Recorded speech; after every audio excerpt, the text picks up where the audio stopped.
সংগঠন, শিশু সংগঠন। সম্মানিত ভাই আবু জাফর মোহাম্মদ ওবায়দুল্লাহ স্মরণে আজকের এই স্মরণ সভার দোয়া মাহফিলের সম্মানিত সভাপতি, মঞ্চে বসা সমাজের বিভিন্ন স্তরের গুণীজন, আমার সামনে বসা সুধীমণ্ডলী, সাংবাদিক বন্ধুগণ, আল্লাহ তাবারক ওয়া তাআলার অবনীত শুকরিয়া যে আল্লাহ তাআলা আমাদেরকে মানব সত্তাকে আশরাফুল মাখলুকাত হিসেবে পয়দা করেছে। কিন্তু সমস্ত মানুষ এই নিয়ামতের শুকরগুজার হয় না। মানুষ বেসিক্যালি দুই ভাগে ভাগ হয়ে যায়। একটা ভাগ ঈমানের পক্ষে, আর একটা ভাগ অন্যদিকে। যারা ঈমানের পক্ষে দুনিয়ায়, তারাও মানব কল্যাণমূলক অনেক কাজ করেন। যারা অন্যদিকে অবস্থান নেন, তারাও অনেকে মানব কল্যাণমূলক কাজ করেন। কিন্তু দুইয়ের কাজের মর্যাদা মহান মাবুদের দরবারে সমান নয়। আল্লাহ তাআলার পূর্ণ আনুগত্য স্বীকার করে নিয়ে যারা কল্যাণমূলক কাজে নিজের মেধাকে নিয়োজিত করেন, তাদের মর্যাদা আল্লাহর দরবারে অনেক ঊর্ধ্বে। আমাদের ভাই আজম ওবায়দুল্লাহ, তিনি ছিলেন বিশ্বাসের পক্ষের জীবন্ত উপন্যাস।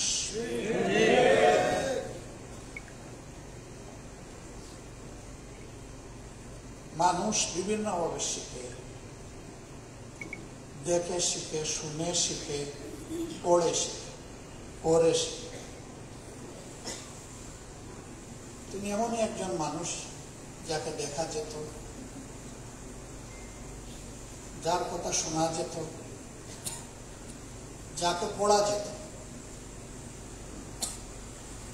এবং কর্মবীর হিসাবে যাকে সঙ্গে পাওয়া যেত। এমন বহুতা গুণ আল্লাহ তাআলা খুব কম মানুষকে দান করেন। তিনি এরকম একজন মানুষ ছিলেন। কবি মতিউর রহমান মল্লিক বাংলাদেশের সমাজ জীবনে নতুন রেনেসাঁর উত্থান ঘটিয়েছিলেন। কিন্তু আল্লাহ তাকেও আমাদের থেকে নিয়ে গেছে। তাদের সংবিধান অনেকে চলে গেছে, যাদের নাম ইতিমধ্যে শুনেছি।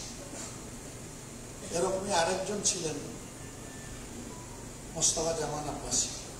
তিনি এই কয়েকদিন আগে ছিলেন।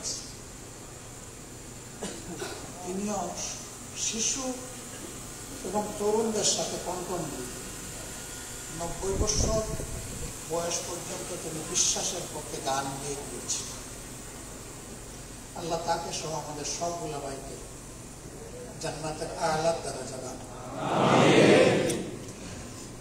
কবি মতিউর রহমান মল্লিকের যে শূন্যতা তৈরি হয়েছিল, তা কারে দিয়ে পূরণ করবো আমরা সবাই খুঁজছিলাম।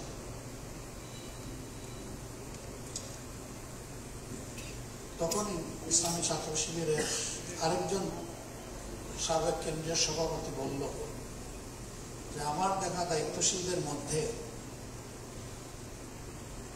এই শূন্যতা পূরণের জন্য এই মুহূর্তে ওনার চেয়ে যোগ্য কোনো মানুষ আমি দেখতে পাচ্ছি না। আপনি ওনাকে নিয়ে ভাবতে পারেন। তিনি একটা পেশাগত দায়িত্বে এখানে নিয়োজিত ছিলেন, আপনারা সকলেই জানেন। ইন্তেকালের আগ পর্যন্ত নিষ্ঠার সাথে সে দায়িত্ব পালন করছে। আমি শঙ্কিত ছিলাম যে এই দায়িত্ব পালনের পাশাপাশি এত বড় দায়িত্বের বোঝা তিনি নিতে রাজি হবেন। তাকে দাওয়াত দেওয়া হলো, তিনি ঢাকায় গেলেন, বসলাম, কথা বললাম। কাজ একবারে সহজ হয়ে গেল। আমি একটু পরিবেশ তৈরি করে আমার মূল জায়গায় যেতে চেয়েছি। তিনি এসে দিলেন, এসে দিয়ে বললেন যে আমি জামাত, আমি তো অবুঝ অবস্থায় ইসলামী আন্দোলনের কর্মী, তা আপনি সংকোচ করছেন কেন? যা বলার আমাকে সোজা সবটা বলে দেন।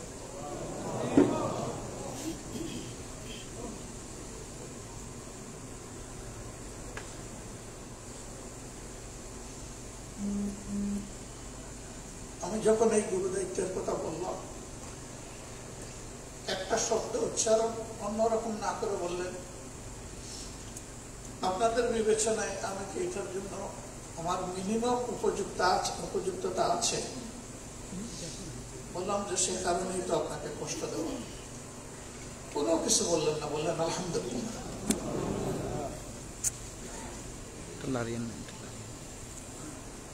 তারপরে পরের সপ্তাহে গেলেন, বসে কিছু বিষয়ে একটু ডিটেলস আলোচনা করলাম। সবকিছু শুনে বললাম যে কষ্ট হবে, তবে এত বড় দায়িত্বের জন্য খুব ভালো হয় যদি চিটাঙ্গের বন্ধুরা আপনাকে ছেড়ে দেয় আমাদের জন্য। আর তারা যদি না ছাড়ে তাহলে আপাতত সপ্তাহে 2 দিন করে আমাদেরকে সময় দেবেন। বেশিরভাগ ক্ষেত্রে উনি বাসে যাতায়াত করতেন। আমাদের কঠিন সময় ছিল, আমরা তাকে প্লেনের টিকিট দিতে পারিনি। কাজ শেষ করে রাত্রে 12টার বাসে উঠতেন, যাতে সকালে এসে এখানে ফজরের নামাজ পড়তেন। এভাবেই যাতায়াত করেছেন। একটা সময় দেখলাম যে তার শরীরের উপরে ভীষণ চাপ পড়ছে, কিন্তু তিনি কিছু বলছেন। চট্টগ্রামের ভাইদেরকে বলতাম যে ওনাকে ছেড়ে দেন, তাদের এত মায়া, ওনাকে তারা ছাড়লেন। না ছাড়ার কারণে লোকটার উপরে আমার মনে হয় যে আমরা ওই আয়াত লঙ্ঘন করেছি, লা ইউকাল্লিফুল্লাহু নাফসান ইল্লা উসআহা। আল্লাহ কারো উপর তার সাধ্যের অতি কোনো ভার চাপান না। আমরা সেটা চাপালাম কিনা আমার খুব চিন্তা হয়। 5 দিন তার পেশাগত দায়িত্ব, তার সাথে সাংগঠনিক দায়িত্ব, 2 দিন আবার সংগঠনের ডাকে ঘরের বাইরে। মানুষ সাধারণত উইকেন্ডে পরিবারকে সময় দেয়, সমাজ আত্মীয় স্বজনকে সময় দেয়। মুসলমান যথার্থই বলেছে যে তিনি মা বাবা, তার স্ত্রী, পুত্র কন্যা তাদেরকে সময় দিতে পারেন। তিনি যেন জানিয়ে দিয়েছিলেন যে আমি কোনো পরিবারের সম্পদ নই, আমি জাতির সম্পদ এবং জাতির আমানত।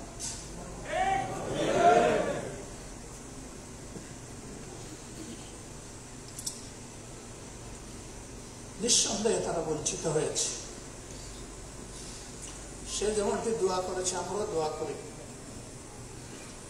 আল্লাহ যেন তার ভালোবাসার জান্নাতে তাদের চমৎকার মিলন মেলার ব্যবস্থা করে দেন।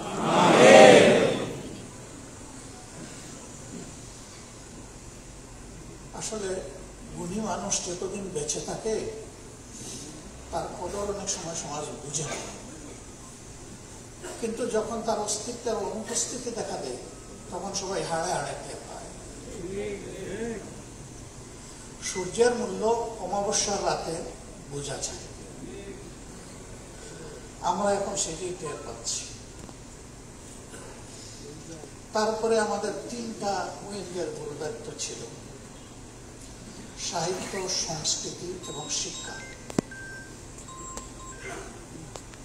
এখন আমরা এই জায়গায় পেরেশান হয়ে লোক করছি। আশা আল্লাহ পাকের সাহায্য আমরা পাবো ইনশাআল্লাহ, কিন্তু আজম ওবায়দুল্লাহকে পাবো না, মতিউর রহমান মল্লিককে পাবো না, তারা মহল্লার কাছে চলে গেছে। এই প্রিয় সঙ্গীকে এই দায়িত্বের অতিরিক্ত আমাদের কঠিন সময় যখন আমরা দেশের বাইরে পাড়ি জমাতে পারছি না বড় কোনো প্রয়োজনে, তখন তার মতো দ্বিতীয় আরেকজন লোক আমার হাতে ছিল না। দেখে বলতাম যে অমুক জায়গায় যেতে হবে। আলহামদুলিল্লাহ, বলার পরে কোনোদিন এই লোকটা বলেননি যে আমি যে দেশের বাইরে যাব, আমার তো হাতে এই কাজটা আছে। আমার একদিন মনে হলো যে একটু জিজ্ঞেস করি, যে বলা মাত্র যে কাবিল তো বলে, ওনার কি আর কোনো অন্য কাজ পেন্ডিং থাকে না? তার বললাম যে আমি বলা মাত্র যে আপনি রাজি হয়ে যান, আপনার হাতে কাজ থাকে না? থাকে। এই যে ওটার হাইসর কি হবে, ওটার হাসর কি হবে? আমার কাছে তো সব ডাকের মধ্যে কেন্দ্রের ডাকটাই বড়।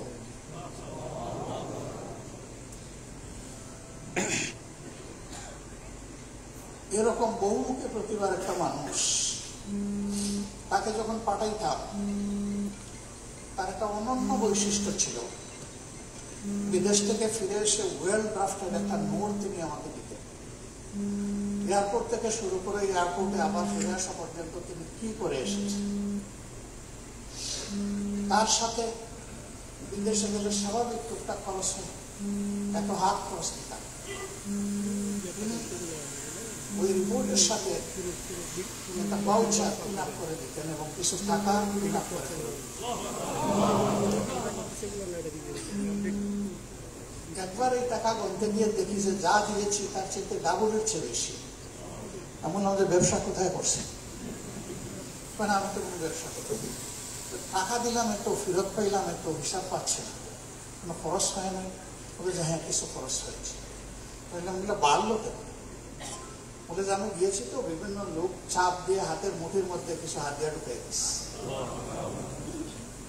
আমি দেওয়ার সময় কি বলছে? বলছে কি আমাকে ফেরত দেওয়ার জন্য, নাকি বলছে বাচ্চা কাচ্চার জন্য একটু চকলেট মকলেট কেনার জন্য। যাই বলুক, আমি তো গিয়েছি সংগঠনের কাজে, সংগঠনের খরচে, আমি না গেলে কি আমার হাতে এটা ঢুকিয়ে দিত?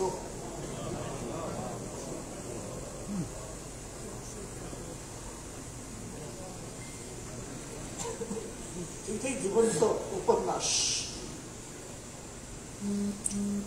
উপন্যাসের শিক্ষা সবসময় স্মরণ থাকে না, কিন্তু এইগুলো আজীবন স্মরণ থাকে। সম্মানিত ভাইয়েরা, তার মতের একটা মানুষ কোনো না কোনো ভাবে একটা ঠিকানা করে, টাকার একটা ঠিকানা গড়ে তোলে। মুসান্না বলেছে শুধু তার জন্ম হয় নাই চিটাগাঙ্গে, আর বাকি সব কিছু চিটাগাঙ্গে, একেবারে ট্রু। কিন্তু তিনি কোনো ঠিকানা গড়ার দিকে মনোযোগও দেন নাই, কোনো ঠিকানাও তার গড়ে ওঠে নাই। আমি এখানে আসার আগেই বিষয়টা ভেরিফাই করার চেষ্টা করেছি। এর আগে তিনি ছিলেন, আমি ওরকম বুঝি নাই, এটাও আমার খবর নিতে হবে। এখন খবর নেওয়া এটা আমার দায়িত্ব।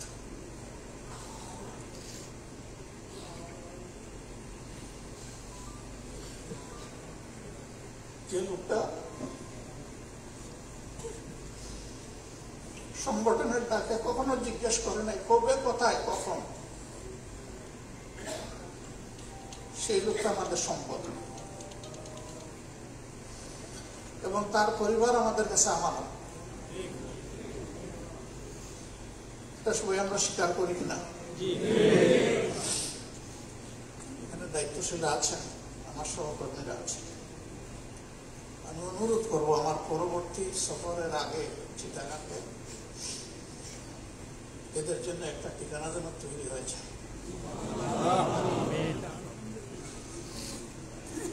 আপনারা দোয়া করলে হয়ে যাবে ইনশাআল্লাহ। সবাই দোয়া করবেন তো? আমি আজকে শুরু করে দিয়ে যাবো ইনশাআল্লাহ, বাকি আপনাদের দায়িত্ব। আমি ওই বাসায় এসে আপনাদের নিয়ে ঢুকবো ইনশাআল্লাহ। তিনি এই আশা করে আল্লাহর জন্য নিজেকে ফানা করে দেননি যে তিনি কিছু করবেন না, তার ইন্তেকালের পরে আমরা কিছু করব। আমার ধারণা এই ধরনের কোনো ফালতু চিন্তা তিনি জীবনে কখনো করেন না, কিন্তু এটা আমাদের দায়িত্ব। তিনি আকারে ইঙ্গিতে কাউকে কিছু বলেন। যদি পরিবার আমাদের কাছ থেকে এইটুকু উপহার গ্রহণ করে, তারা আমাদেরকে কৃতজ্ঞ করবে। এই ব্যাপারে তারা যেন অন্য কোনো চিন্তা না করে যে আমাদের বাবা যেখানে এগুলার তোয়াক্কা করেননি, আমরা কেন করব।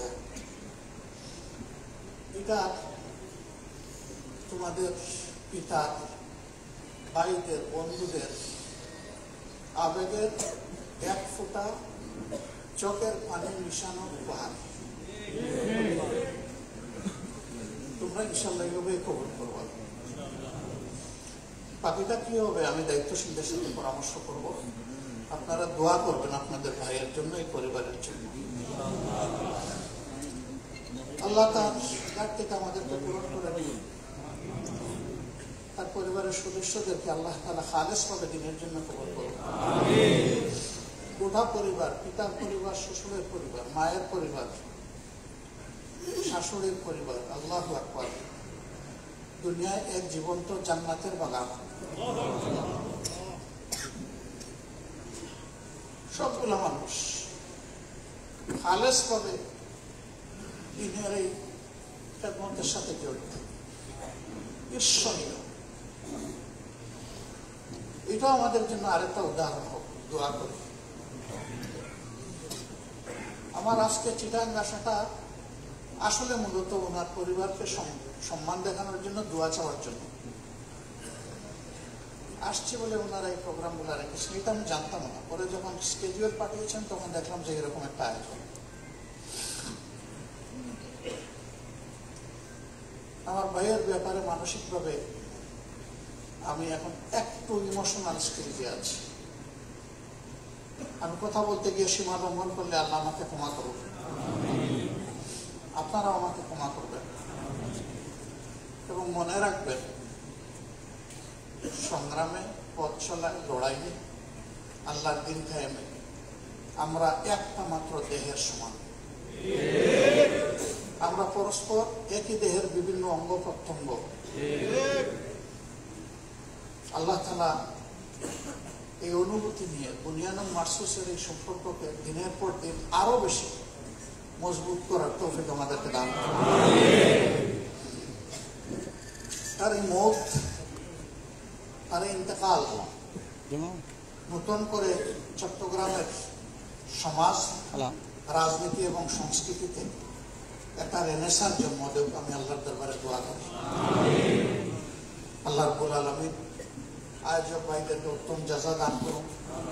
যারা মূল্যবান সময় এখানে শরীক হয়ে দিয়েছেন, আল্লাহ তাদেরকে উত্তম সময় দান করুন। মিডিয়ার বন্ধুরা তারা এসেছেন। ও ভাই, তোমাদেরই এক সহকর্মী, তিনি এই জগতেরই মানুষ ছিলেন। সাংবাদিকতায় তার একটা জগৎ ছিল, আপনারাও তার জন্য দোয়া করবেন সবাই। আল্লাহ রাব্বুল আলামিন প্রত্যেকটা মানুষকে দেশের, জাতির, মাটির কল্যাণের জন্য আমাদের সবাইকে আল্লাহ কবুল করুন। আসসালামু আলাইকুম।